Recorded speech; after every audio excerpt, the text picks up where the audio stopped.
Election day is fast approaching, and a lot of your churches are going to be polling places.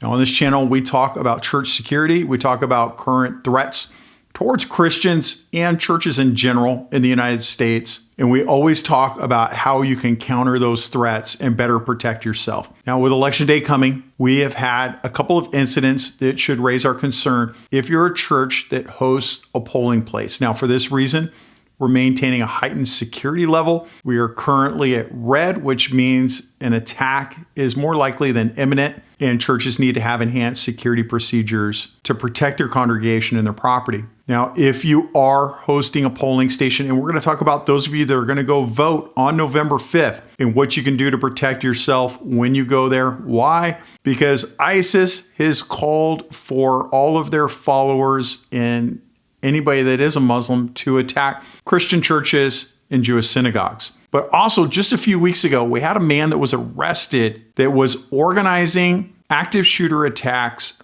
at polling places in the United States for November 5th. I've documented all of that with sources over at ChristianWarriorTraining.com. Just look at the article where we raised our alert level to severe or imminent threat of attack, which is our highest level. Now, just today, I had a conversation with somebody that is well placed within our government that works in a capacity dealing with terror issues. This person is a reliable contact, one of the people that we look at as a person that is trying to do their best that they can do in a chaotic government. It is very obvious that Homeland Security and the government as a whole, including the FBI, is very much looking at only right-wing threats, what they call domestic violence extremists, that they think are going to make attacks on November 5th. There is nothing being put out about Middle Eastern terrorism, even though the FBI director has come out and given warnings to Congress that something's happening and ISIS making the threat for their people to attack us. Many people that work terrorism issues in law enforcement have reached out to contact me to tell me that they are concerned about this issue where the government is looking just at right-wing extremism and not Middle Eastern terrorism.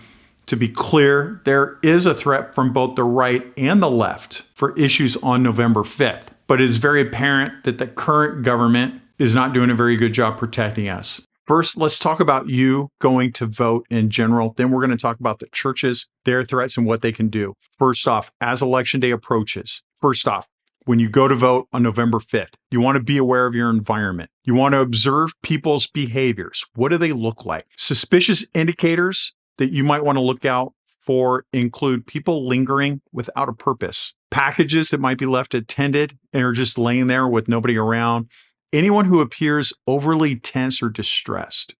You want to look for potential escape routes as you make your approach and identify any security personnel that might be nearby. If you are practicing your ABCs and you're carrying, you want to look where that security person is just to make sure that there is no blue on blue or you shooting at each other. If there is an incident, there's no need to go up and introduce yourself and say, hey, I'm armed.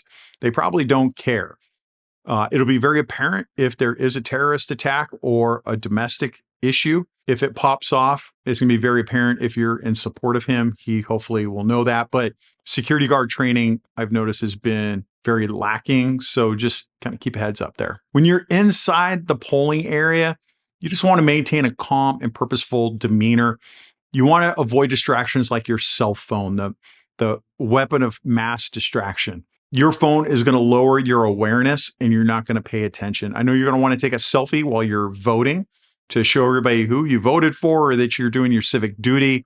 Probably not the day to do it, though. You can just do it with words. You don't need to take a picture or just do a stock photo like I'm probably doing here. You want to trust your instinct. I've said this numerous times when I'm on podcasts. The human animal is the only animal on earth that doesn't run when it senses danger. As a cop for 30 years in the San Francisco Bay Area, I would contact victims, and the entire time I would be thinking, why did you not run? Why did you not flee, hide, do something else? But people, a good example is people thought, well, I'd be perceived as racist if I went to the other side of the street or jumped in my car and locked the door. Or they might think that I'm rude or something like that.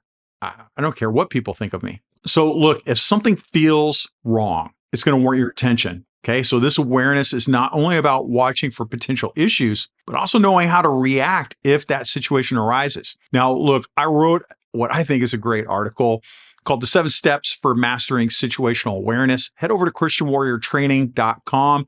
I've got that article up there, and I list everything that you need to be very situationally aware and to make sure that you can avoid attack by just paying attention. Let's talk about churches that are hosting polling stations, and let's talk about your security. Now, you have a unique responsibility on election day. While maintaining an environment of accessibility for voters, it's essential for church security teams to be prepared to detect and respond to any potential threat. But it's important to note, you cannot interfere with election operations within that polling area. You are only there to secure your church and the congregants or the staff that are working inside. If there's an argument amongst a poll worker and a voter, that's not your problem. Now, if that voter or poll worker or whomever now starts breaking things, well, that's your property. You can go take care of it, right? But you want to avoid any sense that you might be interfering or intimidating any kind of polling place. So as we talk about what you can do, I want you to remember it's securing your church, not the polling place. We're talking about your church and the parking lots that are your property. Stay away from the general polling area. So if your polling area is in the gym, then leave the gym alone. Certainly, if an active shooter pops off within the polling station in that gym, then certainly go take care of it, right? And you're doing what any good person would do, any good Christian would do, and go ahead and stop that incident. But again, those arguments, fights, anything like that, that's up to the poll workers to get involved and let law enforcement deal with it. Law enforcement has training to deal with issues in voting stations. Now, look, what you can do as church security is be visible at the entrances to your church, but again, being respectful of that distance from the polling activity area. You should keep an eye on the parking lots and the perimeter areas. You should watch for any unusual behavior or vehicles parked inappropriately. I've got a great video over at christianwarriortraining.com. In the training section, I've got a free class on how to approach suspicious vehicles in a parking lot so you don't get run over, don't get shot, or something bad happen to you. We talk about cover and how to make that approach and how to contact people. It's a great class. You'll love it. It's the best. All right. So you just want to identify any potential hiding places around the property. Just look for anybody that looks like they have an intention of doing any harm to your property. All right. Let's talk about some legal considerations for church security on election day. Now, let's talk about the legal boundaries. Now, there's laws across the United States that are designed to protect voters' rights, and they ensure that people can cast ballots free from intimidation or harassment. So, for an example, state and federal regulations often prohibit actions that could disrupt voters or intimidate election officials in or near polling locations. A lot of states establish a buffer zone around polling places. Typically, that's going to be 50 to 100 feet where there's no electioneering or intimidation.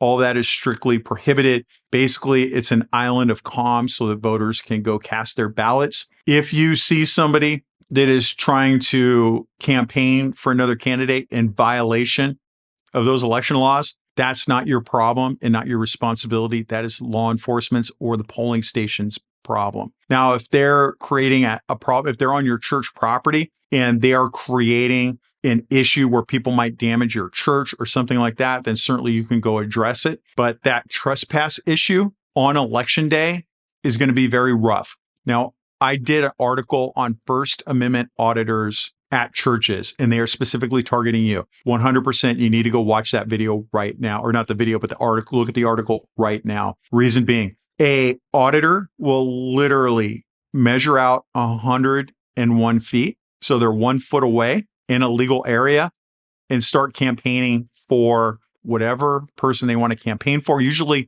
they don't even support the person. They're just going to do it for a violent reaction. So if you're in a blue state, they're going to campaign for Trump. If they're in a red state, campaign for Kamala. And they are going to make a big deal out of it to try and draw security out to have them do something. Remember, you changed the dynamics of your church to a public place when you're hosting a polling station. And so things change for you. My recommendation is let it go, not your problem. Let law enforcement come deal with it. You're only there to keep people from damaging the property hurting people within your church. I hope that makes sense. Go watch or go read that article. It's super important for you. Now, while you're monitoring the perimeter and you're outside of that buffer zone, you must 100% avoid direct interaction with voters in that polling area. All right, let's talk about practical security tips on election day. Number one, establish some kind of visible security. Now, you want to station your security team members near entrances and parking lots to your church, away from the polling station, and maintain a clear line of sight on main access points without encroaching on that polling area. So this presence alone can deter bad actors. They're going to see you and they're not going to want to screw around and they're going to move on. To be clear, if you have an active shooter at your church, you'll deal with it. But forever, people will remember your church is a place that there was an active shooter, and it will damage the brand and unfortunately might keep people away from your church. Just a heads up. You want to monitor activity around the property, so encourage your team members to watch for any unusual behavior, like people lingering or vehicles parked for extended periods of time. And you should communicate with one another and report and assess any serious activity in real time. You want to plan for any kind of an emergency response. So now's a good time to look at all your protocols on dealing with that emergency response. You want to assign clear roles for handling any potential threat, including who's going to contact law enforcement if it's necessary. We don't want everybody calling 911 at the same time. And teams should be prepared for a lot of different scenarios, from potential disturbances to evacuations if a credible threat emerges. I think a good way of handling this is using discreet communication. So you can use radios. In fact, right now, I know radios are a hot topic with you guys right now. A supplier just shipped me 2 encrypted radios that are really cheap price. I am going to start using those and playing around with them to see how they work. I'll do a video in the next month or two to let you know if it works or not, and then let you know if we can get a deal on them. But you want to use communication to talk to each other. You can use messaging apps. My recommendation is to use Signal. A lot of you are on Telegram. Stop using Telegram immediately. The owner, the guy who owns it, is in communication with governments around the world right now, and your communications are not secure. And I've been telling you that for a long time. You guys are still using it. I don't understand. Just stop. Okay. Signal. A lot of you guys are in this belief that the CIA controls that. They don't. Signal was funded by the CIA so that they can communicate with their contacts around the world. It is end-to-end encrypted. The FBI has tried to serve warrants on Signal, which is based out of Switzerland. They were unsuccessful. So that is the most secure right now. Besides Threema. Threema is another good one, but you got to pay for that one. So just my 2 cents, okay? I think that would be a good option for you guys. And make sure you just communicate with each other and let everybody know what's going on. I think it's also important to maintain contact with law enforcement. You want to coordinate with your local police or sheriff's department ahead of time and let them know that you're acting as security outside the polling station, but there for your church. And ask them if they want to come by and just talk. 100%, most good cops will get that message on their computer and they will stop by and say hi. As an example, I just did this in Boise last month. And shout out to the Boise, Idaho Police Department. We were doing active shooter training, and we explained to them that we were using blanks, and they might hear what other people outside the area might perceive as gunfire. That it was within 5 minutes, the beat officer stopped by and talked about how awesome it was that we were doing that. We had a great conversation with that officer. If you're watching, what's up, buddy? It was very nice. Now, some of you may not have as nice of a cop working in your area, but a majority of them are pretty squared away. The last thing I want to talk about, and we've talked about a lot, is I want to encourage you to pray and pray for our churches, the safety of yourself, your family, pray for our country, and that we maintain some sanity over the next couple months, because I have a feeling it's going to get very spicy. I don't think this will be resolved by June 20th. I think that people are just going to be I think there's going to be problems lingering for a long time. So pray for our country. Pray for your church, yourself, your family. Pray for me. I'd love to have some prayers coming my way. And then the other thing I want you to do is to remember your ABCs. Always be carrying, especially when you go to the polls, unless it's prohibited by law.